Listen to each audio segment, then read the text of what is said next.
I'm President and CEO of the U.S. Travel Association, and we represent in Washington, D.C., everyone that's part of the travel industry.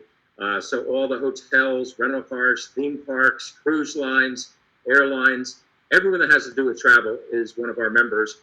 And we work very closely with the politicians in Washington, the White House, about getting the recovery money. And I'm on the President's Recovery Task Force. And I'm also a Florida resident. I live in St. Petersburg, but we're talking from Boca today. Awesome. Tell me a little bit about how things were looking, December, even the January months. What was really it looking like on a national level for tourism? And then maybe you could specifically talk about Florida if you can. Okay. When we talk about how things were looking before this coronavirus, I had held at the National Press Club a State of the Travel Industry meeting, and brought everyone up to date on that we were coming off the 10 best years we ever had, 120 straight months better than the last month, record numbers for the travel industry. Florida was just doing better than it's ever done, 130 million visitors. So we were on top of our game, and that game went to zero almost overnight. And what really was your role and your goal once we started seeing how serious this was and once it was declared a pandemic? How did you say, okay, how can we protect this industry that provides so much money for our economy here in Florida specifically? Sure. Well, the first thing we did is on March the 17th, I ended up meeting with the president, the vice president, and the Secretary of Commerce, Wilbur Ross, with 7 heads of the biggest hotel companies in America and 2 of the theme parks. And we expressed to them how important the travel industry is and how the travel industry was harmed disproportionately more than anyone else. I'll give you an idea. 1/3 of all the unemployed come from the travel industry, but we're only 3% of the national GDP. So we're getting hurt 12 times more than any other industry. And where are we at right now when we start to have those conversations and start to see certain states talking about opening up? And Florida Governor Ron DeSantis is even looking into a plan to open us back up eventually and looking into those phases. What do you think would be smart for us here in South Florida? And what are you advising at this point from a national perspective, since South Florida brings in so much tourism dollars? Yeah, I think the important thing is that we open up gradually and smartly. We listen to the health officials. I actually think the governor is doing a terrific job. He has really got things balanced. His task force, John Talbert, who heads up BOCA, is on his task force, I know, and many other people around the state. And I think we open up slowly. It's going to be a new normal, different than we're used to. We won't be crowding at front desks. We'll be sort of standing a few feet apart. The restaurants will be a little further apart. And actually, I think we're going to slowly emerge out of this, and there will be back to normal.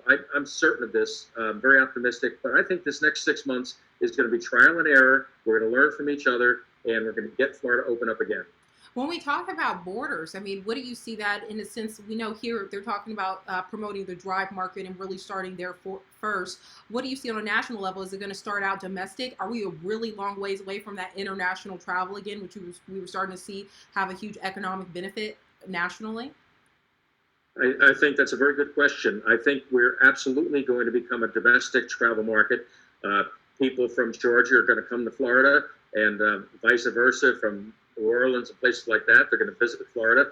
Gone will be the days, at least for 6 months to a year, where Americans are going to go to Italy or Spain or Portugal. But we're seeing a lot of research that there's a lot of pent-up demand, and 78% say they want to take their vacation. So actually, I think there is going to be a bit of a silver lining that we're going to get more domestic travel than we usually gotten in the past that will hopefully make up for that lost international travel. We love the international traveler because they stay 16 nights and they spend a lot of money. So we want to get them back soon. But I think it's going to be 6 months to a year till we start seeing them back in America. Are we going to see great financial impacts from that? I mean, you said it yourself, we love their business, kind of closing that off and not promoting that. Yeah. Yeah, it's a very good question. To put it in perspective, the international visitors spend over $250 billion in the United States, and they're responsible for $70 billion of balance of trade, meaning we spend less outside the United States than they spend in the United States. So yes, it's going to be a very big loss financially, but I'm confident it's going to come back. we've talked to people in China, Spain, all over the world, and the number one aspiration, they want to come back to America. So at the right time, they're going to come back in droves, and I think we'll see the numbers get bigger than they were before. But it's going to take 6 months to a year till we see those numbers start coming back. Okay, and I really want to ask you a little bit about specifically what can we do, and what are some things that, well, first, what are you recommending to the president in your next upcoming conversation? What are some things that you think need to be addressed when it comes to tourism, and what we need to see moving forward? Well, what we're doing is we're bringing the whole industry together. I was just on a call with all the CEOs from theme parks, from the hotel companies, to airlines, to airports, and we're coming up with a protocol for travel. And there's many great ideas out there, but the consumer is going to want to see one protocol that everyone is doing. It's almost like you get on a flight and you get the same speech every flight. The pilot goes through the same checklist. And I think we, rather than try and say, my hotel's cleaner than your hotel, I think we should have a protocol that's industry-wide that consumers have confidence in. What about states competing though? Because I know for Florida, one of our biggest competitors is California, and they kind of go back and forth because, they both have beaches and they both have different aspects. Is it about getting the different states on board with one another as well, and doing the same type of, hey, let's play together, not against one another? A little bit. I think the Californians would like the people to come to their beaches, and we want them to come to our beaches in Florida. But here's something that's changed. Visit Florida is funded by the government, by the state. California is funded by rental car and hotel tax. So the bottom line is California had the biggest budget in America, but now they're out of money. And Visit Florida has money. So I think you're going to see a bit of a change, because Florida was being outspent big time by California. Now Florida has money to promote. So I think you're going to see that shift business back to Florida. Wow, very interesting perspective. I personally didn't know that. I love to learn something new in an interview. Okay, final thoughts. Sure. Wrap me up, since you are Floridian yourself, and you're here in South Florida right now. What are you seeing right now from speaking to people like Jorge Pesquera and others? How do you think Palm Beach County is going to be able to differentiate themselves? I know Jorge had invested a lot in meetings, and we talked about how corporations is going to be kind of getting them on board and easing them back in.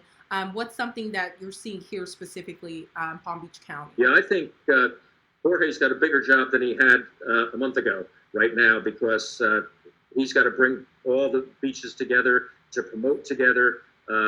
It said a rising tide raises all boats, and that's going to be true. So the more the Floridians work together, and especially in the Palm Beach area and the West Palm Beach area, the better it's going to be.